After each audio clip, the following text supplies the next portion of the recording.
आज हम एक महत्वपूर्ण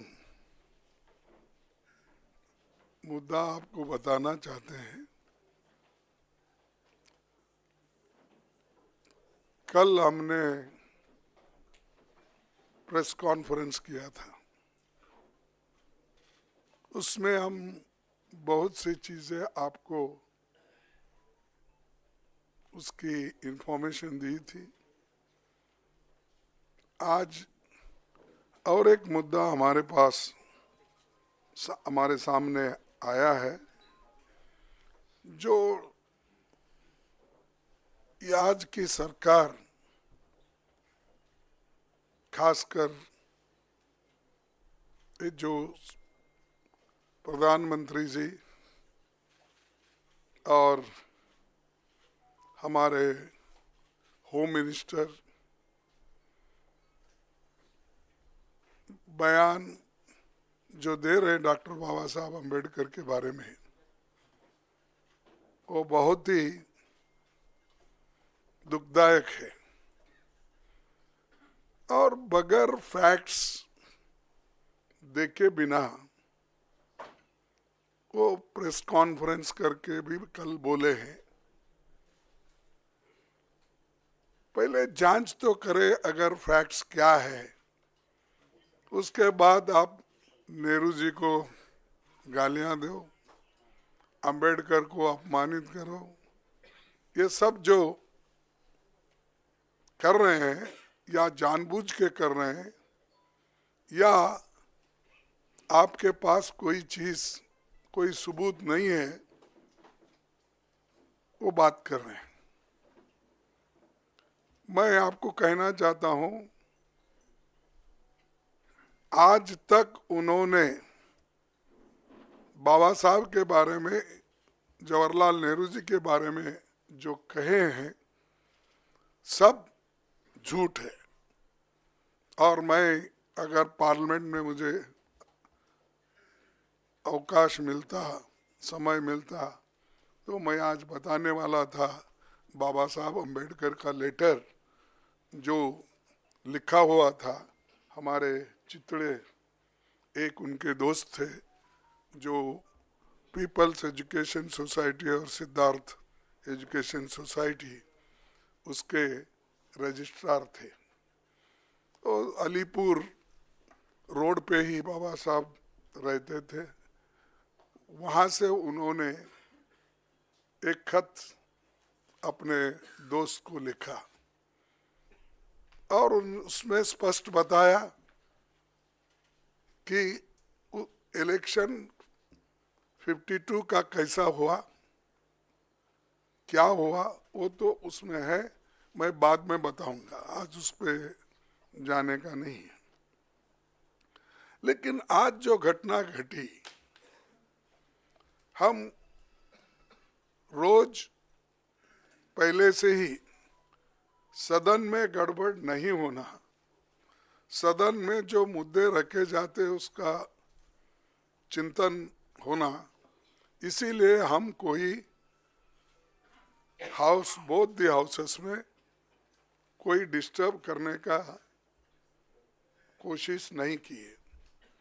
14 दिन तक हमने अपना जो हाउस चलाने के लिए जो हमारा एक दृढ़ संकल्प था, हमने करके रोज हम प्रोटेस्ट करते थे। और रोज हमारे पास मेन मुद्दा था कि जो अदानी इस देश को लूट रहा है और उसको लूटने जो दे रहे हैं लोग, उनके ऊपर हमारा हमला था। लेकिन बीच में जब संविधान की चर्चा आई, उस वक्त शाह जी को कहां से समझ में आया, किसने ध्यान दिया या मुझे वो मालूम नहीं, और उन्होंने भगवान की व्याख्या भी अलग कर दी। अंबेडकर के बारे में या कोई लीडर के बारे में कोई बोलता है, अगर कोई पूजनीय है तो उनके बारे में अगर कहते हैं तो उन्होंने डॉक्टर बाबा साहब अम्बेडकर का मजाक उड़ाया, क्या कह के कि भाई अम्बेडकर अम्बेडकर अम्बेडकर अम्बेडकर बोल के कितने बार बोलते हो? अगर इतना ही आप भगवान का नाम लेते तो आप 7 जन्म तक स्वर्ग में रहते। ये मानसिकता अगर किसी पॉलिटिकल पार्टी की है, किसी लीडर की है, ये सोच, ये निंदनीय है। आई कंडेम इट। ऐसी चीज अगर देश को आप सिखाएंगे, ये भी आधुनिक युग में, नहीं तो ऐसा ही मैं भी कहूँगा कि उनके पास भी बहुत से लोग हैं, बगैर अब अदानी को पोर्ट, एयरपोर्ट, रोड, ये जमीन के ऊपर जमीन के नीचे जो कुछ है दे रहे हैं ना, वो सिर्फ रोज उसको बोलना चाहिए, भाई ये तू पैसा किसा कमाने का मत कर, रोज उठ के वहाँ जा, जो जगह मिली वहाँ पर सिर्फ नमस्ते करते ही बैठो, पैसे आ जाएंगे, खोदने की जरूरत नहीं। लेकिन ये बोलने के बाद उन्होंने गलती हुई ये मानने को तैयार नहीं थे। और हमने भी आपसे कल यही कहा कि भाई जब वो मानना, वो हमारी जो डिमांड है कि रिसिग्नेशन देना चाहिए, नहीं है तो कम से कम हमारे प्रधानमंत्री जी उनको बर्खास्त करना चाहिए। लेकिन हमको मालूम हुआ वो बर्खास्त करने वाले नहीं है, इन्हों छोड़ने वाले नहीं। तो इसीलिए हमने ये मुद्दा जनता तक पहुंचाने के लिए सभी हमारे पार्टी के नेता राहुल गांधी जी, प्रियंका जी, पार्टी के सभी एमपीस और राज्यसभा के मेंबर सभी मिलके इस मुद्दे को हमने उठाया।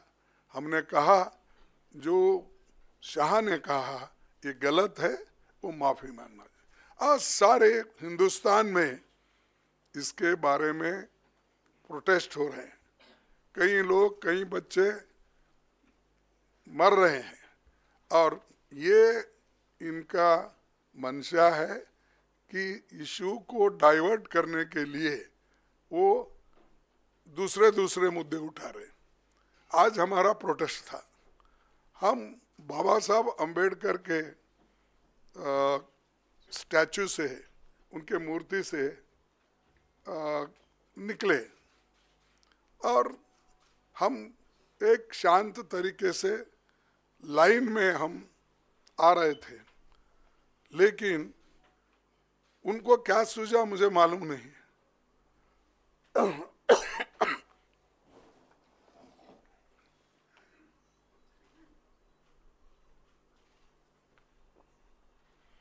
हम चलते हुए आ रहे हैं, उन्होंने मकर द्वार पे आके हमको रोकने के लिए वहां बैठ गए, और हम पार्लियामेंट को टाइम भी खत्म हुआ था और 5 मिनट बाकी थी, इसलिए हम अंदर जाना चाहते थे, लेकिन उन्होंने दरवाजे पे रोका और ऐसा कि उन्होंने अपना मसल पावर दिखाने के लिए इतने सारे वहाँ पर उनके पुरुष एमपीज थे, पूछो मत। हमारे महिला हमारे साथ आ रहे थे, वो बहुत शांत तरीके से आ रहे थे, लेकिन उनको भी रोका गया। तो इसीलिए ये जबरदस्ती हमारे ऊपर हमला करके, और मैं उसमें पहले ही मैं किसी को धक्का देने की स्थिति में नहीं हूँ, लेकिन मेरे को खुद वो लोग धक्का दिए, मैं अपना बैलेंस नहीं संभाल सका, मैं नीचे बैठ गया। तो अब हमारे ऊपर इल्जाम भी लगा रहे कि हमने धक्का दिया, हमने उनको गिराया। अरे भाई, हमारे पास आवाज है, लेकिन वो थोड़ा पीटे धकलने से हम ये नहीं हो सकते। इसीलिए हम कोशिश भी किए, फिर उठ के उनको बोलने का। और प्रियंका गांधी जी ने जो लीड लिया इसमें, खास करके आज के मूवमेंट में, तो चलते आए वहाँ से, और ये लोग बैठे बैठे जगह हमारा मजाक उड़ा रहे, चिढ़ा रहे, और सिर्फ लेडीज मेंबर थे हमारे पास। उनके पास तो लेडीज मेंबर कोई नहीं थे, 2-3 कुछ दूर थे, लेकिन वो पुरुष ही सब कर रहे थे। तो ऐसा जो माहौल ये इन्होंने बीजेपी वाले बना के रखे हैं, तो हम कभी ये बर्दाश्त नहीं करेंगे। इसके खिलाफ पूरा देशव्यापी ये एक चळवळी हो जाएगा, ये जो मूवमेंट हो जाएगा। अब आपको भी देखने में आया होगा कि हर जगह ये मूवमेंट चल रहा है इनकी गलती की वजह से। जो शांति के साथ सदन चल रहा था, उसको, उस सदन को भंग, यानी शांति को भंग करने का काम इन्होंने, सरकार ने, बीजेपी की सरकार ने की। इसीलिए हम आज आपसे तो कल बहुत पूछे हो, वो बोले कि हमारे को पब्लिसिटी दो, हमारी रॉन्ग हो गई है। देखे, आप गए थे ना, तो हम तो ऐसा नहीं बोलेंगे, जो अच्छा है, जो न्यायपूर्ण है, उसको पब्लिसिटी दो। मैं कभी अमित वही बोल रहा था, उन्होंने कहा था, नहीं, उन्होंने कहा था, देखो खरगे जी ने तोड़ मरोड़ के ये पेश किया है, इसीलिए वो मेरे छवि को ये होता है, इसीलिए आप भाइयों तोड़ मरोड़ के मत दिखाओ मेरे को। मेरा जो ये है स्पीच बोलिए या स्टेटमेंट, उसको जरा अच्छा दिखाइए सब जगह। 3 बार बोले, आखिरी, बीच में बोले, फिर लास्ट बट वन में बोले, फिर लास्ट में भी बोले। राज्यसभा टीवी पे था। हाँ, नहीं, प्रेस कॉन्फ्रेंस की है। नहीं, बट ओरिजिनल क्लिप तो राज्यसभा टीवी पे था। नहीं, पीसी में बोला। No, I know, but the original clip was a Rajya Sabha clip. So there is no question about the original clip. तो मैं हम यहाँ पर किया, तो उसके बाद उन्होंने 1 घंटे के बाद उन्होंने किया, तो करने दो। लेकिन सच बात तो उन्होंने बताना चाहिए, हम नहीं। और या तो ज़्यादा से ज़्यादा तो पब्लिसिटी उनकी ही होती है, उनका पूरा स्पीच कवर होता है। इवन हम पॉइंट ऑफ ऑर्डर उठाए तो उसको उतना महत्व नहीं मिलता। फिर एक बार मैं वो कंट्रोवर्सी में जाना नहीं चाहता। तो इसीलिए हम जो कर रहे हैं, जनता के समस्याओं को लेके लड़ रहे हैं। वो जो कर रहे हैं, हमको खाया ना पिया ग्लास फोड़ा बाराने का हमारे पास बोलते हैं हैदराबाद में, तो वैसा हम उनको कुछ धक्का नहीं मारे, कुछ नहीं करे, लेकिन वो लोग बोलते जा रहे हैं। जाने दो। इसीलिए मेरा यही आप सबसे निवेदन है कि जो चीज़ें हकीकत में हुई है, दिखी है, बस उस पर अगर सभी कंसंट्रेट करें तो दूसरी चीज़ कोई ऐसी कंट्रोवर्सी नहीं आएगी। तो मैं इतना ही कहता हूँ। और अब राहुल गांधी साहब। शुक्रिया खरगे जी। मैं आपको याद दिला दूं, कल अमित शाह जी ने यह भी कहा था कि अगर खरगे जी मेरा इस्तीफा चाहते हैं तो मैं दे सकता हूं, तो उसका इंतज़ार अभी भी है। मैं अभी राहुल जी से गुजारिश करूंगा। Thank you Jairam ji. Main issue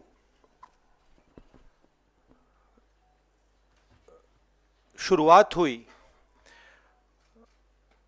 parliament से कुछ दिन पहले, अदानी जी का वो यूएस में केस आया, और पूरे टाइम बीजेपी ने उस पर डिस्कशन रोकने की कोशिश की। और बीजेपी की बेसिक स्ट्रैटेजी थी कि ये अदानी का जो मामला है, इसकी कोई चर्चा ना हो, इसका कोई डिस्कशन ना हो, ये दब जाए। और शुरुआत में इन्होंने ये फुल टाइम इनका काम था, कभी कुछ डिस्ट्रैक्शन करते हैं, कभी कुछ डिस्ट्रैक्शन करते हैं। उसके बाद अमित शाह जी का बयान आता है और हम पहले से कह रहे हैं कि जो बीजेपी आरएसएस की सोच है, एंटी कॉन्स्टिट्यूशनल सोच है, एंटी अंबेडकर जी की सोच है, और जो अंबेडकर जी की मेमोरी है, जो उनका कंट्रीब्यूशन है, उसको ये लोग मिटाना चाहते हैं, खत्म करना चाहते हैं। और डायरेक्टली इनके मंत्री ने, होम मिनिस्टर ने डायरेक्टली सबके सामने जो उनका माइंडसेट है वो सबके सामने उन्होंने दिखा दिया। हमने कहा कि अपॉलॉजी होनी चाहिए और उनको रिजाइन करना चाहिए, नहीं किया। और आज फिर से इन्होंने एक नया डिस्ट्रैक्शन शुरू किया है। हम अंबेडकर जी की स्टैचू से सारे एमपी शांति से पार्लियामेंट हाउस जा रहे थे। पार्लियामेंट हाउस के सीढ़ियों पे बीजेपी के एमपी लकड़ियां लिए हमारे सामने खड़े होते हैं, हमें अंदर नहीं जाने देते हैं, और उसके बाद अब ये थोड़ा सा अपना फिर से ये डिस्ट्रैक्शन करने की कोशिश कर रहे हैं। रियलिटी ये है, इन्होंने अंबेडकर जी का अपमान किया है, उसकी अपॉलॉजी होनी चाहिए और रिजाइन करना चाहिए होम मिनिस्टर को। और जो मेन मुद्दा है जिसको ये मिटाना चाह रहे हैं, घुमाना चाह रहे हैं, मेन मुद्दा है कि नरेंद्र मोदी जी के मित्र अदानी जी के खिलाफ यूनाइटेड स्टेट्स में केस है, उनको वहां इंडाइट किया गया है, और अदानी जी को नरेंद्र मोदी जी हिंदुस्तान बेच रहे हैं। यह मेन मुद्दा है और इसकी डिस्कशन ये लोग नहीं चाहते हैं। Thank you.